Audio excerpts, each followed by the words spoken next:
Bismillahirrahmanirrahim. Qala al-musannif rahimahullah.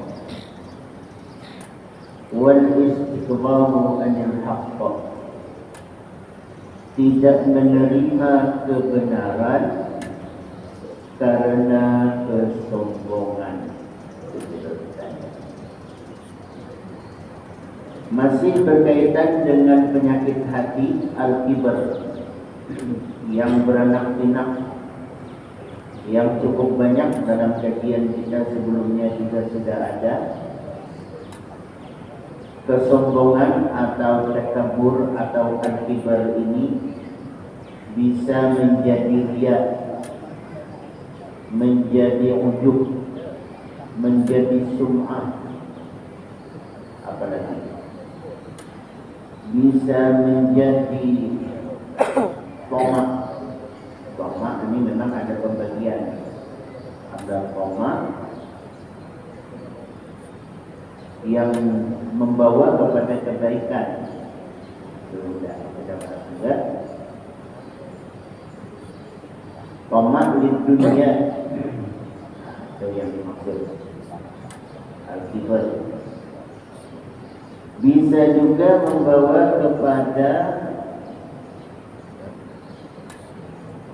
al-mubahah. Al-mubahah, apa itu al-mubahah yang kita bahas?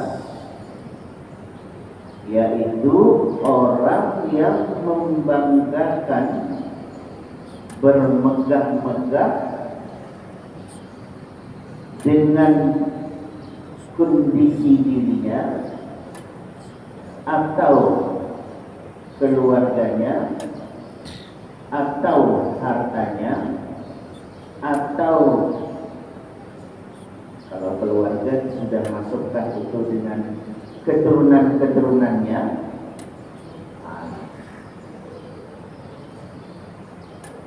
Itu semuanya muaranya ialah al-kibar, karena keturunannya, karena garis ilmu yang didapatnya. Bisa juga saya ini murid siapa dulu, kan bisa. Kalian berguru dengan siapa? Saya ini muridnya Syekh, bisa juga berubah. Karena garis turunan ilmu pengetahuan. Jadi ilmu pengetahuan itu sangat mungkin, bukan hanya mungkin, tapi sangat mungkin di situ masuk bisikan gaib dari kalangan iblis laknatullah. Orang yang berilmu ini bisa masuk di situ penyakit al-kibar. Karena merasa intinya kan al-kibar itu ialah merasa memiliki keistimewaan yang tidak dimiliki orang lain, atau sama-sama memiliki keistimewaan tapi dia merasa lebih tingkatannya itu dari orang lain. Ilmunya sama tapi merasa dia lebih tinggi tingkatannya. Mungkin karena senioritas, dari segi umur, dari segi pengalaman, dari segi angkatan. Ya. Saya anak UGM angkatan juga. Ya. Ini yang 2024, saya tahun 84 itu sudah selesai di Universitas Gajah Mada. Kalian ini tidak ada apa-apa ya. Nah, ini adalah bagian dari al-mubahah, dari jalur ya yang bisa dibanggakan melalui ilmu pengetahuan. Bisa juga karena nasab. Nah, ini kan yang ribut-ribut sekarang ini. Itu al-mubahah ditelisik oleh orang lain. Kalau kita lihat akar permasalahannya, karena ada, katakanlah kalau ada itu berarti oknum, kan biasanya kalau tidak semuanya ya sebagian ada. Ini bahasa kita biar halus atau tindakan delik aduan ya. Kalau perkaranya kaitannya dengan hukum itu disebut sebagai oknum. Ada oknum dari kalangan itu yang menyombongkan menurut pendapat orang lain, menyombongkan keturunannya. Jadi yang digarisbawahi itu menyombongkannya itu, sementara dianggapnya yang lain tidak memiliki keistimewaan yang mampu menandingi keistimewaannya. Rupanya ada yang merasa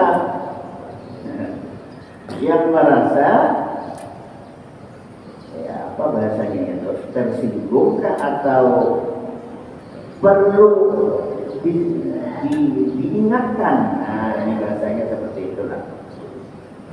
Oleh kelompok lain yang juga memiliki merasa punya nasab yang juga mampu menandingi nasab yang oknum yang sombong itu tadi. Dan kejadiannya seperti itu. Kalau kita mau katakanlah dari kalangan oknum Al-Ba'alawi itu dengan adanya ketersinggungan sebagian masyarakat ini yang memiliki alur, kalau bahasa kita itu darah biru juga ya, dari kalangan ya darah birunya itu mengalir dari kerajaan-kerajaan pribumi dan bahkan itu nyambung dengan para wali sembilan atau wali songo.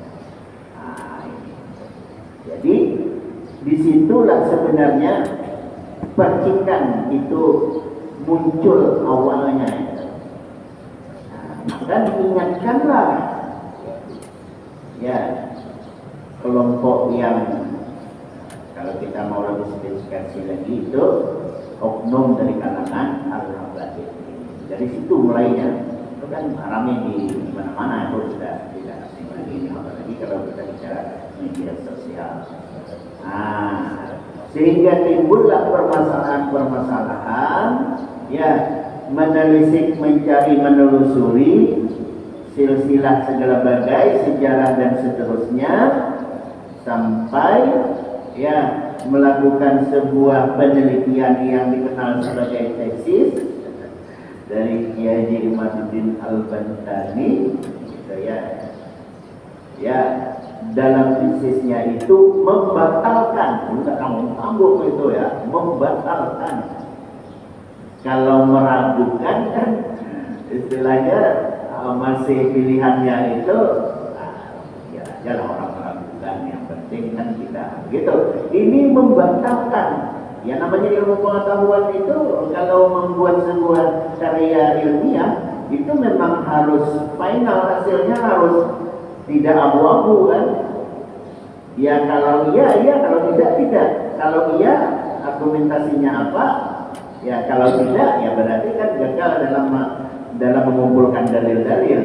Tapi kalau iya ya berarti membatalkan, maka harus mendatangkan dalil-dalil dari berbagai macam sumber. Nah itu ya salah satu di antara percikan awal sehingga muncullah semacam ya keributan lah ya, di kalangan saudara-saudara kita juga sesama kaum muslimin lagi ini coba saja ya.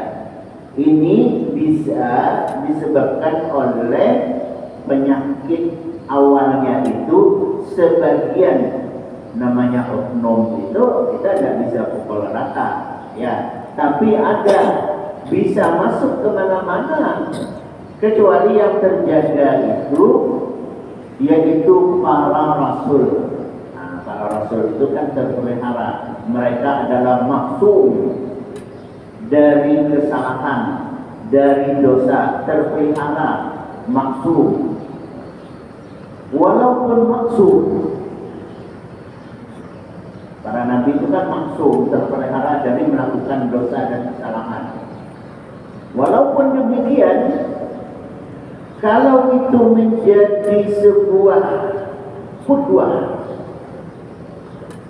qudwah itu ikutan atau sebagai role model atau ikutan, maka Allah membuat contoh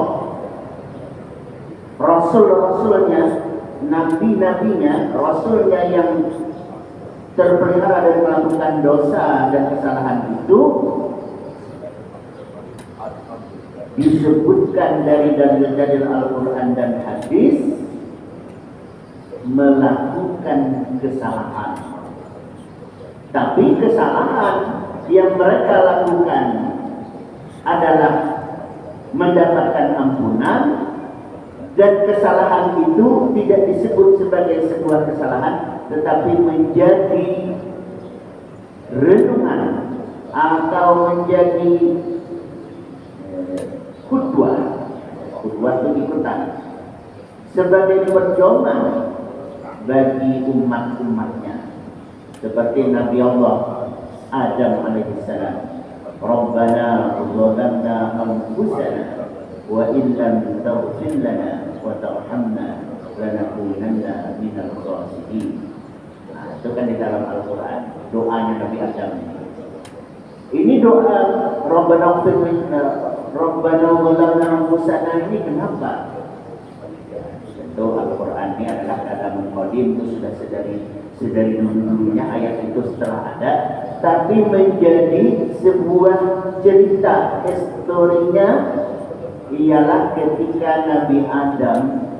Nah, ini kan makanya di dalam kajian tafsir tidak bisa disebut Nabi Adam ini melakukan kesalahan.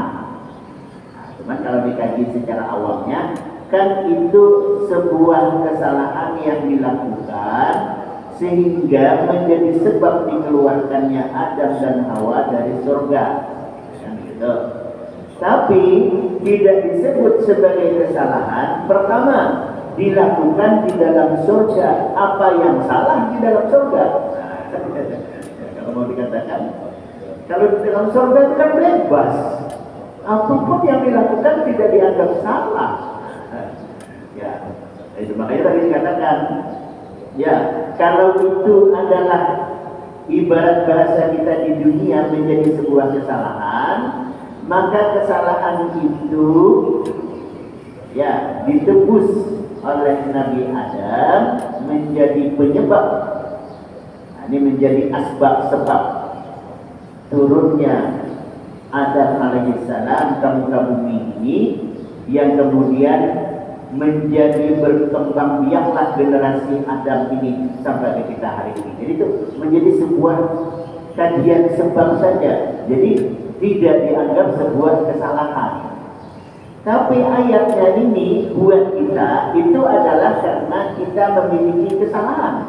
Rabbana zalamna anfusana wa illam taghfir lana, gitu. Kalau kita yang berdoa itu tuh karena kita memang merasa atau tidak merasa, mestinya merasa memiliki kesalahan. Rabbana zalamna anfusana wa illam taghfir lana, ya Allah kami telah berlaku zalim terhadap diri kami. Wa illam taghfir lana, jika Engkau tidak mengampuni kami wahai Allah, lanakunanna, maka pastilah kami termasuk minal khasirin, orang-orang yang rugi. Itu kan artinya ada kesalahan. Tapi ini itu tadi hanya adalah menjadi pedoman dalam kehidupan kita umat manusia. Jadi sesungguhnya Nabi Adam itu tidak salah, karena beliau adalah Rasul yang maksum, Nabi yang terpelihara dari melakukan kesalahan. Alasannya apa? Itu tadi terjadinya di dalam surga. Apa yang salah orang berbuat di dalam surga? Ya kalau hukum dunia ya salah begitu ya. Tapi kalau bicara hukum di dalam surga, tidak ada perbuatan yang dilakukan di dalam surga itu dianggap perbuatan dosa. Begitulah pula dengan nabi-nabi yang lain. Nabi Yusuf umpamanya tidak dianggap melakukan kesalahan dan dosa. Karena kalau kita yang awam melakukan itu adalah dosa. Kenapa? Karena berdusta.